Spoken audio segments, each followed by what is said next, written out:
What up, Aggies? It's your boy A&T-roy back with another report of the the unofficial-ish A&T athletics report. Um, so I got quite a few things today. I want to make sure I cover all those things for you and get you a little up to date on what's going on in Aggie land concerning our athletics. I will tell you that it is, A&T athletics is something to behold. Um, Okay, so first of all, let me take care of this administrative stuff. Please like, share, comment, but most of all, subscribe to my channel here, A&T-roy. Um, so let's go ahead and get started. Last week, our men and women track and field teams went down to Clemson and they made some noise. So I'm actually going to direct you to ncataggies.com to look at the articles that are out there that'll give you the details of what happened. But I'll tell you, this 400 meters and 200 meter teams on our or participants on our men's team, man, they are something special. All right. How about the Lady Aggies? Our Lady Aggies basketball team went down to Durham, and they put a two-piece. They put a two-piece on the Eaglets. First game on Saturday, they beat them by 30. Now I will say though, both teams had five. I couldn't believe it. 5 players missing, and matter of fact, for us, we had at least I think 2 of our starters. Demaya Tucker and true freshman and Jayla Jones-Pack, our center, who's a senior. They weren't playing. But what's her name? Sean Kelly Darks had a great game. Oh my gosh. Oh, our 3-shooter. She had 24, 27. Oh, it's killing me. Okay. Well, you can go find that. See, you can look in the box score on ncataggies.com. Women's bowling. Man, our bowling team is doing really, really well. How about they are an overall 23-4 and 11-2 in the conference. I think they went last weekend and they went 5-0 or something like that. 5-0, or maybe it was the last day or the last 2 days they went 5-0. But they are 23-4, so they're doing well. Well, let me talk about our women's tennis. Matter of fact, this really applies to men's tennis too. They're struggling. Yeah. So Aggies out there, if you know any good tennis players that you believe should be a part of what we do in Aggie land, be careful if you're a donor, because you don't want to mess up the whole donor recruiting kind of thing relationship. But man, let's see if we can help our Aggies get some talent over there so we can do better at tennis in both the men and the women's side. I think they're both winless. The men are winless after I think 2 matches, and the women are winless after 3 matches. So yeah, we need to work on our men's and women's tennis. Women's volleyball. They went up to Norfolk and came away with 2 3-0 match wins. One on, I think it was Friday, and then the other one was on Saturday, I think. So we dispatched Norfolk State pretty quickly and pretty easily with 3 straight games that we won. So that's what happened last week. Of course, there were some things that were scheduled that got postponed, such as men's basketball. South Carolina State had a COVID issue of some sort, and so the Sunday and Monday games that we had scheduled with them were postponed. I think the men's tennis got postponed too, and women's tennis got postponed. One of their events, I think it's going to be at Queens College of Charlotte, got postponed or canceled. I'm not real sure which one. So that's what happened last week. So let's talk about this week. Starting today, because I'm actually doing this thing at like 12:30 at night, right? On Friday morning, 12:30 Friday morning. I wanted to wait for the Aggie Pridecast, and they did it today. Well, they did it Thursday afternoon at noontime, and I'll talk about that in a minute. I wanted to wait for that, and I had some other stuff I needed to do, and I'm just now getting around to this thing. I think I showed y'all we have a new dog, Zola. She's over there asleep now. But Zola's giving us a bit of a fit over here. So kind of slowed me down on what I'm doing. Well, okay, so let's talk about what's going on. On the men's side, we have 4 teams that are going to be doing something this weekend. Matter of fact, today, the men's baseball team starts their season, and they have games today, Friday, and they have games Saturday and Sunday. Men's basketball, they have games Saturday and Sunday. Men's tennis, they have matches Saturday and Sunday. And track and field is running an event over in Winston-Salem, I think, today, Friday, and Saturday. Let's talk about the ladies.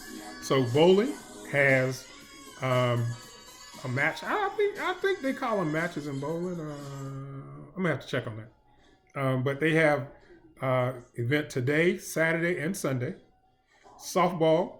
Our softball season is starting today, so they have games today, Saturday, and Sunday.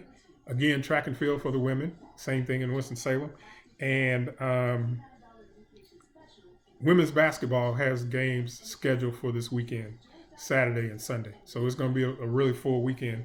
Like I was saying, a lot of sports are being played during the spring because of COVID. So that's what's going on, went on last weekend, what's going on this weekend.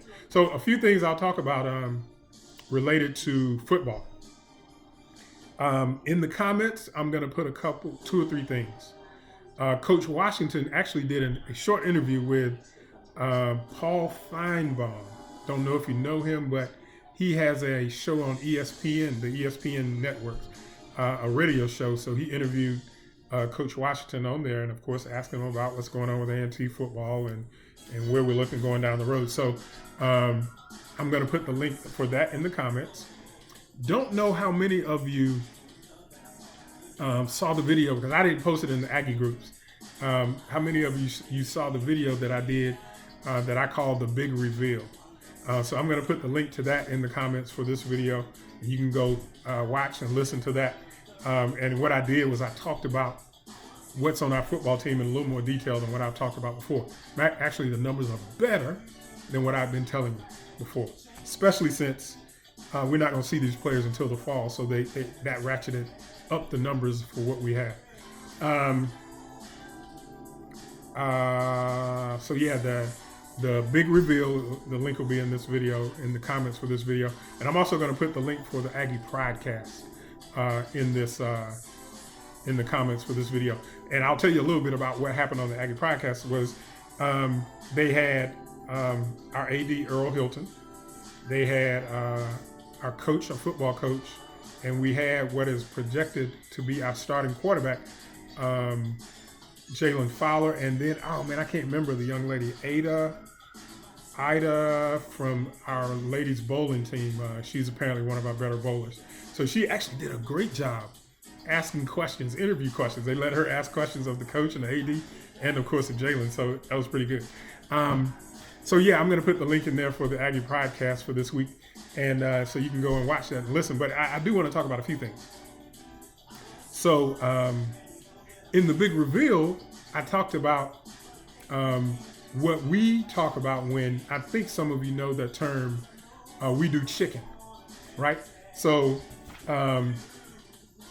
we do chicken is, and what the chicken is we stop the run in football, so we keep other teams from being able to run the football, which is foundational in football if you really understand the game. Passing is great, it's pretty good, whatever, however you look at it. But man, running up football is the staple of football. It means your offensive line can be dominant. It means you can hold the ball for a longer period of time. It means you can wear down the defense. It means a lot of things. So running the football is very important. So run the football. Stop the run.